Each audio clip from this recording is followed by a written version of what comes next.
हरे कृष्णा। आशा है आप सभी ने आज पाप मोचनी एकादशी व्रत का पालन किया होगा।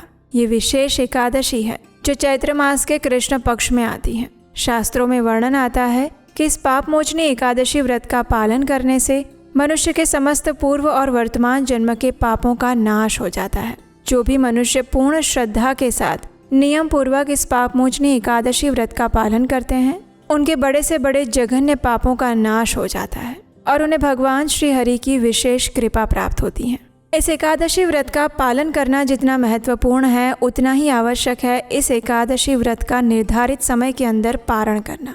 तो चलिए आज के इस वीडियो में जानते हैं कि इस पाप मोचनी एकादशी व्रत का पारण करने की शास्त्रोक्त विधि क्या है। आइए आज का ये वीडियो आरंभ करते हैं। इस बार पाप मोचनी एकादशी व्रत का पारण करने का समय रहेगा अगले दिन यानी 16 मार्च 2026 सोमवार के दिन सुबह 6:36 से लेकर 9:43 के बीच में। आइए अब हम इस पाप मोचनी एकादशी व्रत का पारण करने की शास्त्रोक्त विधि जानते हैं।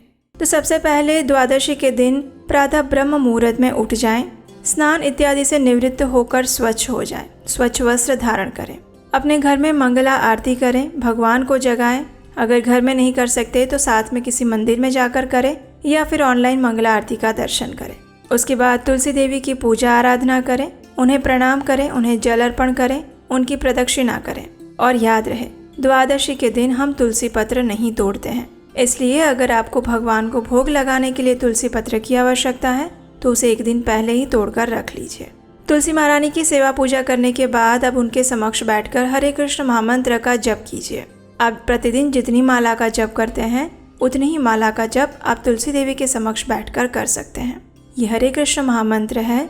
हरे कृष्ण कृष्ण कृष्ण हरे हरे, हरे राम राम राम हरे हरे।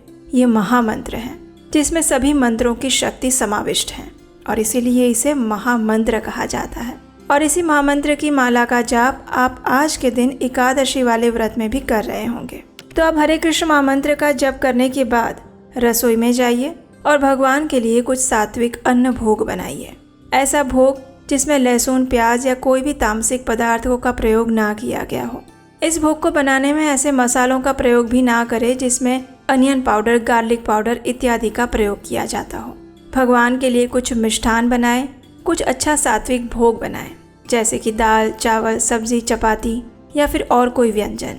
इस प्रकार जब आप भगवान के लिए भोग बना रहे हो उस समय पे भगवान का कीर्तन सुनना चाहिए या उनकी कथा का श्रवण करना चाहिए, क्योंकि जब आप रसोई बनाते हैं उस समय में आपके मन में जो विचार चल रहे होते हैं, आपकी जो चेतना होती है वो सीधी ट्रांसफ़र होती है आपकी रसोई में, यानी कि आप जो भोजन बना रहे हैं उसके अंदर।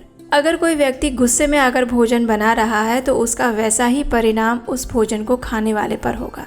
इसलिए रसोई बनाते हुए बहुत सावधान रहें कि आप कैसी सोच रख रहे हैं, आपकी चेतना क्या है। तो भगवान का स्मरण करते हुए, उनकी चेतना में लीन रहते हुए भगवान के लिए स्वादिष्ट सात्विक अन्न भोग बनाएं, उसमें तुलसी पत्र रखें और फिर भगवान को अर्पित करें। जब तक भगवान भोग पा रहे हैं तब तक आप दान की सामग्री एकजुट कर लें और बाकी तैयारियां कर लें। 15 मिनट बाद भगवान के पास से भोग ले लें, भगवान की आरती करें, उन्हें धूप, दीप, पुष्प इत्यादि अर्पित करें और उसके बाद एकादशी का पारण करने की तैयारी करें। पारण करने के लिए सबसे पहले भगवान के समक्ष जाकर हाथ में थोड़ा गंगा जल लीजिए और भगवान से प्रार्थना करते हुए इस मंत्र का उच्चारण कीजिए। ये पारण मंत्र है और ये मंत्र इस प्रकार है। अज्ञानतिमिरन्धस्य व्रतेनानेन केशव प्रसीद सुमुखो नाथ ज्ञान दृष्टि प्रदो भव। इसका अर्थ है, हे केशव, मैं अज्ञान रूपी अंधकार से अंध हो रहा हूँ।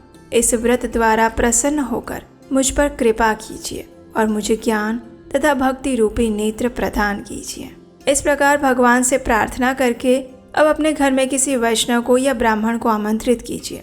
भगवान को जो भोग लगाया था उसी में से अन्न प्रसाद उनको अर्पित कीजिए। वो संतुष्ट हो जाए तब तक उन्हें खिलाइए और उसके बाद अपनी क्षमता अनुसार कुछ दान दक्षिणा दीजिए।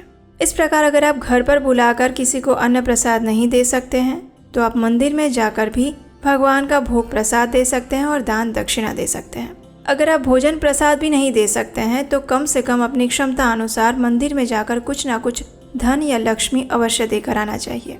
अगर आप बाहर मंदिर में जाकर भी दान नहीं दे सकते हैं तो आप ऑनलाइन ऐसी किसी संस्था में दान दे सकते हैं जहाँ पर आपको विश्वास हो कि यहाँ पर दी गई लक्ष्मी का प्रयोग अच्छी चीज़ के लिए होता है, सनातन धर्म के लिए होता है। अगर आपकी इच्छा है कि आप ऑनलाइन भी दान नहीं देना चाहते हैं तो आप ऐसा कर सकते हैं कि आप उस दान की लक्ष्मी को निकाल कर साइड में रख लीजिए। अगली बार कभी भी आप मंदिर जाएं या किसी ऐसी जगह पर जाएं, गौशाला में जाएं, तो वहाँ पर जाकर ये दान की राशि दे सकते हैं।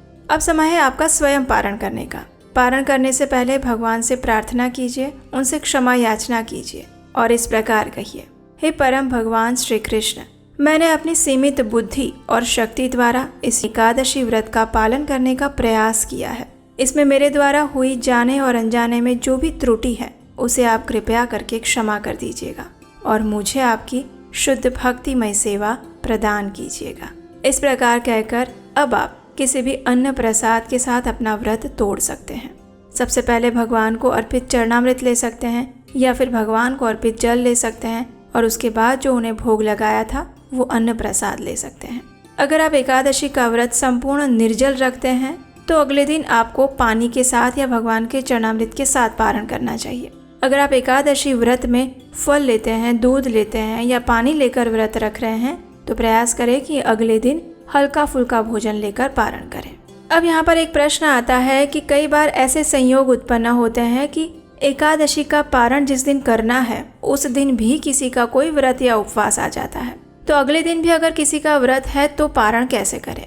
तो देखिए, पारण के सभी नियमों का आप पालन कीजिए, लेकिन आप संपूर्ण अन्न प्रसाद नहीं ले सकते। तो ऐसे में सिर्फ एक चावल का दाना लीजिए और उस चावल के दाने का स्वीकार करके भगवान से प्रार्थना कीजिए, या फिर जिस देवता की या देवी के लिए आप उपवास कर रहे हैं उन्हें प्रार्थना करिए कि हे देवी माँ या हे प्रभु, हम आपकी प्रसन्नता के लिए ये व्रत करना चाहते हैं, लेकिन एकादशी का पारण करना भी आवश्यक है।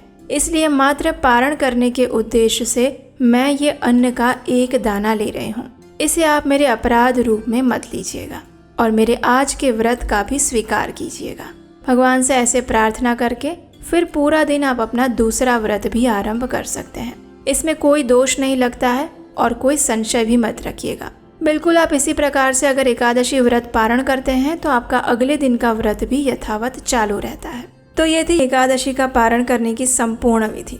हमें आशा है कि इसमें आपको उपयोगी जानकारी प्राप्त हुई होगी। अगर ऐसा है तो इस वीडियो को लाइक करके सभी को शेयर कर दीजिए जिन्होंने एकादशी व्रत रखा है या जिनके मन में ये प्रश्न है। और अगर आपको लगता है कि हम अपने चैनल पर प्रमाणभूत रूप से वैदिक सनातन धर्म का प्रचार कर रहे हैं बिना किसी मिलावट, सीधे शास्त्रों से, तो आप हमें इस कार्य को आगे बढ़ाने के लिए अपना आर्थिक योगदान भी भेज सकते हैं। स्क्रीन पर नंबर दिया गया है।